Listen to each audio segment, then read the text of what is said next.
Assalamualaikum warahmatullahi wabarakatuh. Innal hamdalillah nahmaduhu wa nasta'inuhu wa nastaghfiruh wa na'udzu billahi min shururi anfusina wa min sayyiati a'malina. May yahdihillahu fala mudilla lahu wa may yudlil fala hadiya lahu. Asyhadu an la ilaha illallah wahdahu la syarika lahu wa asyhadu anna Muhammadan abduhu wa rasuluh. Allahumma shalli wa sallim ala Muhammadin wa ala alihi wa ashabihi wa man tabi'ahum bi ihsanin ila yaumiddin. Amma ba'd, fa ya ayyuhan nas usikum wa iyaya bi taqwallah wa ta'atihi la'allakum tuflihun. Kama qala ta'ala, ya ayyuhalladzina amanu taqullaha haqqa tuqatih wa la tamutunna illa wa antum muslimun. Wa qala ta'ala, wa daru dhahirul ismi wa batinahu innal ladzina yaksibuna al isma sayujzauna bima kanu yaqtarifun. Allahu akbar walillahil hamd. Ma'asyiral muslimin jamaah salat Id rahimakumullah. Pagi ini adalah pagi yang penuh dengan kebahagiaan. Bumi seakan tersenyum seiring gema takbir yang berkumandang bersahut-sahutan.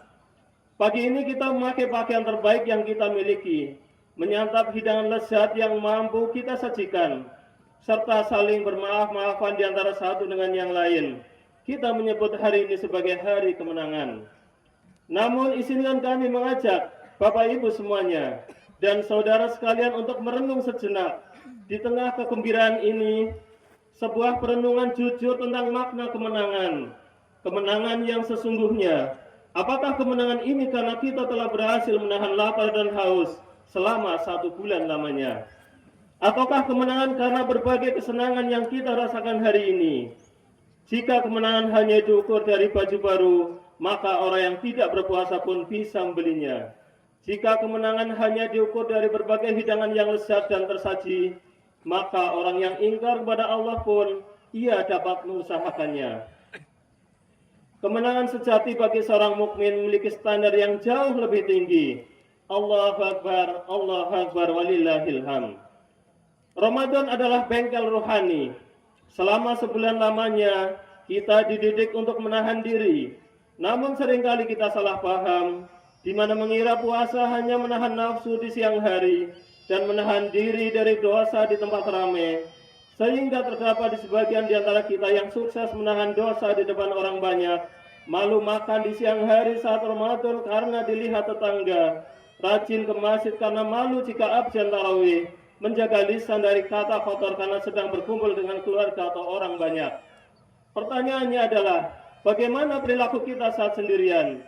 Bagaimana kita saat pintu kamar terkunci rapat? Bagaimana kita saat layar handphone hanya kita sendiri yang melihatnya? Inilah poinnya.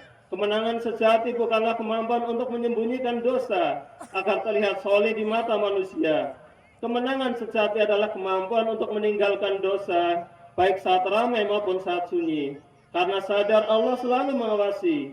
Allah Subhanahu wa Ta'ala berfirman dalam surat Al-An'am ayat 120, wa daru dhahirul ismi wa batinah innal ladzina yaksibunal isma sayajzauna bima kanu yaqtarifun. Dan tinggalkanlah dosa yang terlihat dan yang tersembunyi. Sungguh orang-orang yang mengerjakan dosa kelak akan diberi balasan sesuai dengan apa yang mereka kerjakan. Ayat ini adalah perintah tegas. Allah tidak hanya menyuruh kita meninggalkan dosa yang nampak di hadapan manusia dan yang bisa merusak nama baik kita, tetapi Allah memerintahkan kita meninggalkan semua dosa, termasuk dosa yang tersembunyi di dalam hati dan di ruang-ruang tertutup. Allahu akbar walillahil hamd. Ma'asyiral muslimin jamaah salat Id rahimakumullah. Mengapa tema ini penting? Karena pada saat ini terdapat fenomena yang menakutkan dan memprihatinkan, di mana kesolehan seringkali hanya menjadi konten dan tampilan luar. Bisa jadi seseorang tercitrakan dan terlihat sangat religius karena status WhatsApp-nya atau Instagram story-nya. Tetapi sesungguhnya sangat rapuh dan penuh maksiat di kehidupan yang sebenarnya. Selama Ramadan hanya rehat sejenak serta menyembunyikan kebiasaan buruk dengan niat akan melanjutkannya setelah lebaran nanti. Jika sikap mental ini ada pada diri kita hari ini, maka demi Allah kita belum menang. Naudzubillahi min dzalik. Rasulullah Shallallahu Alaihi Wasallam pernah menyampaikan sebuah hadis yang sangat menggetarkan hati. Peringatan bagi mereka yang soleh di keramaian, tetapi bermaksiat di kala sepi. Dari Sauban radhiyallahu anhu, Nabi Shallallahu Alaihi Wasallam bersabda, la lamanna aqwaman min ummati ya'tuna yaumal qiyamati fi hasanatin amsalih jibali tihamata bidahan fayajaluha Allahu azza wa jalla haba'an mansura. Sungguh saya telah mengetahui bahwa ada suatu kaum dari umatku yang datang pada hari kiamat dengan membawa kebaikan sebesar gunung Tihamah yang putih. Kemudian Allah menjadikannya debu yang berterbangan. Qala Saubanu ya Rasulullah sifhum lana jallihim lana alla nakuna minkum wa nahnu la na'lamu. Sauban bertanya, wahai Rasulullah, sebutkanlah ciri-ciri mereka dan jelaskanlah perihal mereka agar kami tidak menjadi seperti mereka tanpa disadari.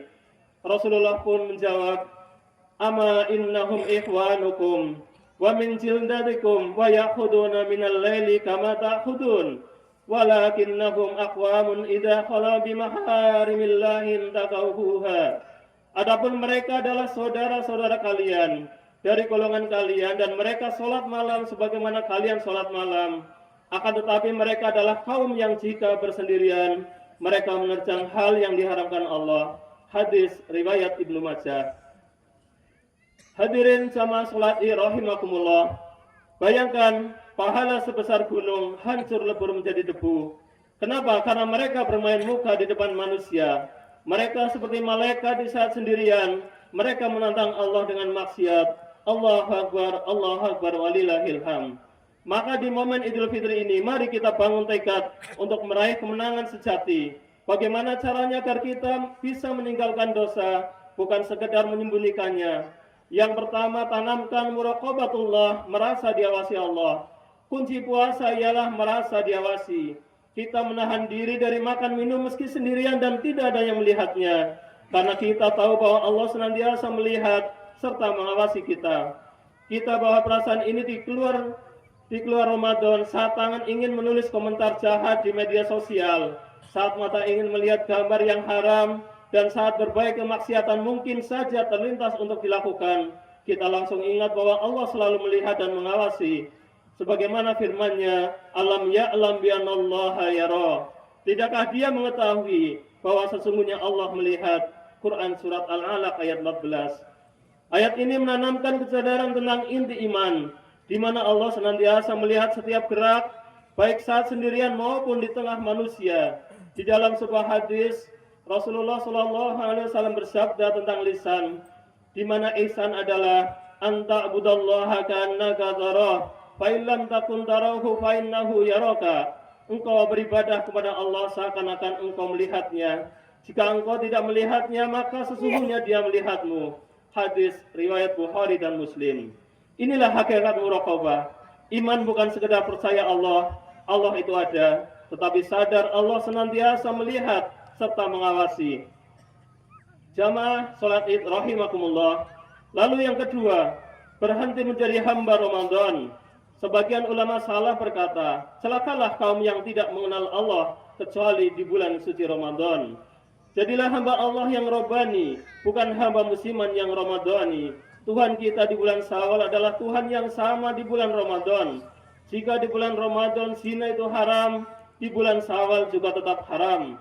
Jika di bulan Ramadan sholat itu wajib, hari ini dan besok pun tetap wajib. Allah Subhanahu wa taala berfirman, "Wa'bud rabbaka hatta ya'tiyakal yaqin."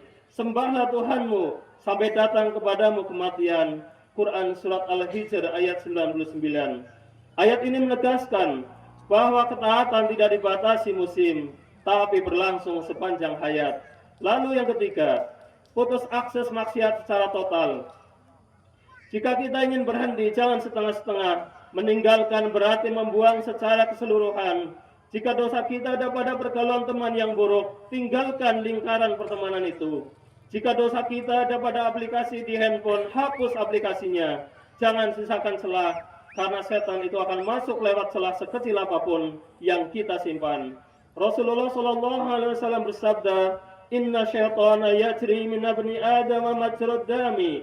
Sesungguhnya setan berjalan dalam diri manusia sebagaimana aliran darah. Hadis riwayat Bukhari dan Muslim.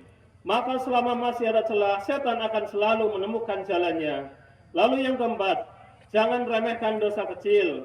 Seringkali kita merasa aman karena tidak melakukan dosa besar seperti membunuh, merampok, dan lain sebagainya. Akan tetapi dosa kecil yang dilakukan terus-menerus akan menjadi noda hitam yang menutupi hati, membuat kita malas beribadah sebagaimana sabda Rasulullah Shallallahu Alaihi Wasallam, Iyyakum wa muhaqqaratid dzunub wa innahunna idza istama'na 'ala rajuli ahlaknahu. Jauhilah dosa-dosa kecil, karena jika dosa-dosa kecil itu berkumpul pada seseorang, ia akan membinasakannya. Hadis riwayat Ahmad. Allahu Akbar, walillahil hamd. Ma'asyiral muslimin jamaah salat Id rahimakumullah. Hari ini kita kembali suci, fitrah, ibarat kertas yang putih bersih. Marilah kita jaga dan jangan dikotori kertas yang putih bersih ini dengan tinta hitam dan kotoran apapun. Marilah kita tampil dengan mental seorang pemenang sejati, pemenang yang berani berkata pada dirinya sendiri, cukuplah keburukan di masa laluku, sudah selesai, aku tidak akan menyembunyikan dosaku lagi. Aku akan buangnya, aku ingin bertemu Allah dengan hati yang selamat, qalbun salim. Bisa jadi meninggalkan kebiasaan buruk adalah sesuatu yang berat, tetapi perlu kita ingat bahwa beratnya menahan nafsu di dunia jauh lebih ringan daripada sakitnya menahan siksa api neraka. Semoga Allah memberikan kekuatan kepada kita untuk istiqomah. Allahu Akbar, walillahil hamd. Di penghujung khutbah ini, marilah kita tundukkan kepala dan hati kita. Bayangkan dosa-dosa yang selama ini kita sembunyikan rapat-rapat. Orang lain mungkin memuji kita sebagai orang yang baik. Pasangan kita mungkin menilai kita sebagai orang yang setia. Anak-anak kita mungkin membanggakan kita sebagai orang tua yang soleh. Tetapi Allah Maha tahu segalanya. Sekiranya terdapat dosa-dosa yang masih kita sembunyikan di hari yang penuh rahmat ini, marilah kita jujur kepada diri sendiri dan Allah. Mari kita akui kelemahan kita dan kita minta kekuatan untuk benar-benar merubahnya. Innallaha malaikatahu yusholluna 'alan nabi. Ya ayyuhalladzina amanu shallu 'alaihi wa sallimu taslima. Allahumma fil lil mu'minin wal mu'minati wal muslimina wal muslimat. Al-ahya'i minkum wal amwat, innaka sami'un qaribun mujibud da'wat. Fa ya qadiyal hajat, Allahumma inna nas'alukal huda wat tuqa wal afafa wal hina. Allahumma inna nahmaduka bi annaka ahlu an tuhmad wa nashkuruka bi annaka ahlun an tushkar wa nunsi 'alaikal khaira kulluhu fa innaka anta ahlul mahdi was sana. Rabbana dhalamna anfusana wa illam taghfir lana wa tarhamna lanakunanna minal khasirin. Ya Allah, ya Tuhan kami, hari ini kami bersempuh di hadapan-Mu. Kami adalah hamba-hamba-Mu yang pandai membungkus dosa dengan penampilan yang indah. Kami malu ya Rob, kami malu meminta surga-Mu, sementara maksiat masih kami nikmati diam-diam. Ya Allah, Zat yang maha menutup aib, terima kasih Engkau masih menutupi aib-aib kami. Jika Engkau buka satu-satu dosa kami di hadapan manusia, niscaya tidak ada yang mau duduk di samping kami hari ini. Ya Allah, di hari yang fitri ini, sucikanlah hati kami sebenar-benarnya suci. Jangan biarkan kami kembali kepada dosa-dosa lama kami. Berikan kami rasa jijik terhadap maksiat, sebagaimana kami jijik memakan bangkai. Ya Allah, jadikanlah Ramadan yang baru berlalu sebagai penggugur dosa masa lalu kami, dan jadikanlah Syawal ini sebagai awal hidup baru bagi kami yang lebih bersih, jujur, dan lebih bermakna. Ya Allah, damaikanlah hati kami, damaikanlah keluarga kami, dan damaikanlah negeri kami Indonesia. Hindarkanlah kami dari perpecahan, fitnah, dan bencana. Rabbana dzalamna anfusana wa illam taghfir lana wa tarhamna lanakunanna minal khasirin. Rabbana atina fid dunya hasanah wa fil akhirati hasanah wa qina adzabannar. Subhana rabbika rabbil izzati amma yasifun wa salamun alal mursalin walhamdulillahi rabbil alamin. Wa sallallahu wasallam ala nabiyyina Muhammad wa ala alihi wa sahbihi ajmain. Walhamdulillahi rabbil alamin. Wassalamualaikum warahmatullahi wabarakatuh. Sallu alaihi. Allahumma salli ala Muhammad Ya Rabbi